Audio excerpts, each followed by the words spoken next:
기도하심으로 5월 5일 목요일 아침 예배를 하나님께 드립니다. 하늘에 계신 우리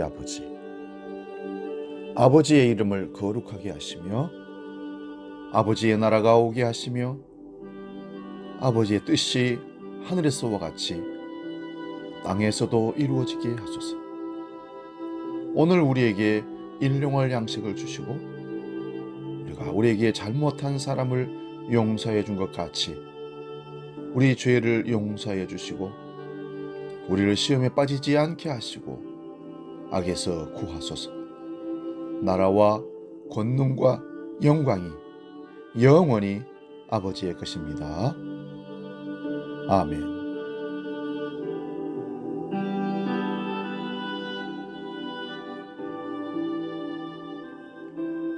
300장 내 맘이 낙심되며 함께 찬송합니다.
오늘 우리에게 주신 하나님 말씀은 구약성경 룻기 2장 8절에서 13절까지 말씀입니다. 말씀 봉독할 때에 살아계신 하나님의 음성을 들을 수 있기 바랍니다. 룻기 2장 8절에서 13절 지금 봉독합니다. 보아스가 룻에게 이르되 내 딸아 들으라. 이삭을 주우러 다른 밭으로 가지 말며 여기서 떠나지 말고 나의 소년들과 함께 있으라. 그들이 베는 밭을 보고 그들을 따르라. 내가 그 소년들에게 명령하여 너를 건드리지 말라 하였느니라. 목이 마르거든 그릇에 가서 소년들이 기러온 것을 마실지니라 하는지라. 룻이 엎드려 얼굴을 땅에 대고 절하며 그에게 이르되 나는 이방 여인이었거늘 당신이 어찌하여 내게 은혜를 베푸시며 나를 돌보시나이까 하니 보아스가 그에게 대답하여 이르되 네 남편이 죽은 후로 네가 시어머니에게 행한 모든 것과 내 부모와 고국을 떠나 전에 알지 못하던 백성으로 온 일이 내게 분명히 알려졌느니라. 여호와께서 네가 행한 일에 보답하시기를 원하며 이스라엘의 하나님 여호와께서 그의 날개 아래 보호를 받으러 온 내게 온전한 상 주시기를 원하노라 하는지라. 룻이 이르되 내 주여 내가 당신께 은혜를 입기를 원하나이다. 나는 당신의 하녀 중에 하나와도 같지 못하오나 당신이 이 하녀를 위로하시고 마음을 기쁘게 하는 말씀을 하셨나이다 하니라. 아멘. 오늘 봉독한 말씀으로 율법을 넘어선 은혜, 이런 제목으로 말씀의 은혜를 나눕니다. 율법을 넘어선 은혜. 은혜는 율법을 넘어서는 것입니다. 율법도 하나님이 주시고 은혜도 하나님이 주시는데, 하나님은 율법을 주시며 은혜를 넘어서는 삶을 살도록 우리에게 요구하십니다. 오늘 우리가 읽은 룻기는 5월 가정의 달에 꼭 읽어야 할 말씀이라고 저는 생각합니다. 일반적인 시각으로 읽으면 어떻게 그럴 수 있을까 의문을 품을 수 있지만, 하나님의 은혜가 임하여 살아가는 사람에게는 그 삶이 미래를 내다보는 축복의 길인 것을 깨달을 수 있으며 그 말씀이 은혜가 되는 것입니다. 본문은 시어머니 나오미와 며느리 룻이 모압을 떠나 베들레헴에 막 도착했을 때의 상황입니다. 룻이 시어머니를 봉양하기 위해서 보아스라는 사람의 밭에 들어가 이삭을 주었습니다. 이것으로 양식을 삼기 위함이었습니다. 당시에 이스라엘 사람들은 추수할 때 경제적으로 어려운 자들을 위해 이삭을 모두 다 베지 않고 한 모퉁이를 남겨두었습니다. 우리나라의 농촌 전통에도 겨울에 살아가야 할 조류나 야생 동물을 위해서 약간 남겨놓는 그런 풍습이 있는데, 감나무의 감을 다 따지 않고 몇 개를 남겨놓으면서 이것을 까치밥이라고 불렀던 것입니다. 까치밥 같은 의미가 방금 설명한 그런 의미의 말씀이라고 저는 봅니다.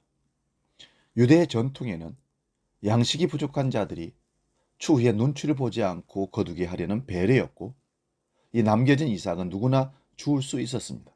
이것은 신명기 24장을 보면 율법에 근거해 가난한 자들에게 보장된 제도였습니다. 요즘 우리나라 말로 하면 사회복지 같은 것이죠. 수급자를 만들어서 세상을 살아갈 수 있도록 나라에서 도움을 주는 것입니다. 이삭을 줍고 있던 룻을 본 보아스는 이삭을 줍는 여인 룻이 이방 여인임에도 불구하고 파격적으로 그를 보호하라고 배려합니다. 그녀를 딸이라고 부르고 다른 밭에 가지 말라고 하면서 물을 함께 마실 수 있도록 돕습니다. 그 이유는 그녀가 시어머니를 홀로 모시고 사는 가련한 처지의 노인 과부라는 말을 들었기 때문입니다. 그것이 히브리어로 헤세드입니다. 헤세드라는 말의 의미는 사랑 혹은 긍휼이라는 뜻입니다. 지금 보아스는 율법에 명시되어 있는 내용을 넘어선 은혜를 룻에게 베풀고 있는 것입니다. 율법은 하나님께서 우리를 족쇄처럼 묶어두는 제도가 결코 아닙니다. 율법이 존재하는 이유는 이 율법을 통해 우리가 하나님의 마음과 뜻과 생각을 알 수 있기 때문에 그렇습니다. 하나님께서 백성들에게 원하시는 이 땅의 삶의 방향과 태도를 율법을 통해서 우리가 알 수 있는 것입니다. 그렇기에 은혜의 시대를 사는 우리는 더 이상 율법을 지키는 삶을 사는 것이 아닙니다. 율법을 세우는 삶을 살아야 합니다. 예수님께서도 이제는 더 이상 율법이 필요 없다라고 하지 않으셨습니다. 오히려 완전하게 이루려 함이라 마태복음 5장 17절에 말씀하셨습니다. 왜냐하면 율법은 그것을 지키느냐 마느냐의 문제로 존재하는 것이 아니라 그것을 통해 하나님의 온전한 성품과 뜻을 알 수 있기 때문입니다. 하나님의 헤세드가 긍휼이 율법을 넘어선다는 말은 그럼 무슨 의미일까요? 그것은 하나님의 인자와 자비는 우리의 상식과 이성으로 이해할 수 없고 해석할 수 없다는 뜻입니다. 하나님께서는 아브라함에게 백세에 낳은 아들 이삭을 모리아산에 가서 바치라고 명령하셨습니다. 이것은 전혀 상식적이지 않습니다. 도무지 이해도 안 되고 해석도 안 됩니다. 어떻게 주었다가 그렇게 뺏을 수 있을까? 잔인하게도 말입니다. 그러나 아브라함은 순종합니다. 하나님과 맺은 언약을 성실히 지키고자 하는 아브라함의 헤세드로 인하여 이삭은 제물로 바쳐집니다. 그 모습 속에서 앞으로 오실 예수님의 십자가 모형이 완성됩니다. 아브라함이 이삭을 데리고 모리아산에 가듯 하나님께서 예수님과 함께 갈보리 산으로 올라가십니다. 이삭이 제물 되기 위해서 자기 등에 제물에 태울 장작을 스스로 짊어지고 모리아산으로 가듯 예수님은 자신의 등에 자기의 십자가를 지고 갈보리 산으로 올라가셨습니다. 모리아 산에서 이삭이 자기가 지고 간 장작더미 위에 결박당하듯 갈보리 산에서 예수님은 자기가 지고 가신 십자가 위에 결박당하셨습니다. 그리고 이삭을 죽이려 할 때 하나님께서 살려 놓았듯이 예수님은 십자가에 죽게 되었지만 하나님께서 그것을 무덤에서 사망을 이기고 다시 부활시키셨습니다.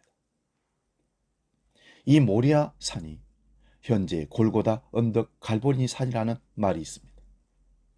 같은 산이라고 합니다. 그렇다면 번제로 바쳐졌던 그 자리에서 2000년이 지난 후 예수 그리스도께서 십자가에 못 박히셨습니다. 이런 과정을 통하여 하나님은 아브라함에게 내 씨로 말미암아 천하 만민이 복을 얻으리라고 약속하신 것을 예수 그리스도를 통하여 천하 만민이 복을 얻은 은혜로 완성하셨습니다. 이것이 하나님의 긍휼의 사랑 헤세드입니다. 보아스는 이방 여인 룻에게 율법의 수준을 넘어선 은혜를 베풉니다. 그것은 바로 율법의 정신을 완성하신 예수님의 헤세드입니다. 이것이 바로 우리가 누릴 수 있는 하나님의 은혜요, 성도에게 행하신 하나님의 더함없는 사랑입니다. 도덕과 전통과 율법을 넘어선 하나님의 은혜의 사랑으로 우리 가정의 부모를 섬기고 어른들을 섬기는 다함이 없는 헤세드의 사랑을 실천할 수 있기를 주의 이름으로 축원드립니다. 기도하겠습니다. 살아계신 아버지, 우리에게 율법을 넘어선 은혜를 베푸셔서 살려주시니 감사합니다. 마땅히 죽어야 할 마땅한 저희들, 죄인들을 사랑하시고 은혜 베푸셔서 먹고 살게 하시고 길을 인도하시고 보호하시는 은혜를 우리가 어찌 감당할 수 있으리요. 오직 하나님의 그 사랑을, 다함없는 그 사랑을, 헤세드의 사랑을 배운 우리가 그 사랑을 우리 가족과 우리 사회 위에 펼쳐나가기를 원합니다. 주여 붙들어 주시옵소서. 이제는 우리 주 예수 그리스도의 은혜와 아버지의 크고 놀라우신 사랑과 성령 하나님의 지키시고 인도하시는 크신 역사가 율법을 넘어선 은혜의 사랑을 입고 그 사랑을 실천하며 나아가기로 결단하는 모든 믿음의 사람들 머리 위에 이제로 영원히 함께 하시기를 간절히 축원하옵나이다. 아멘.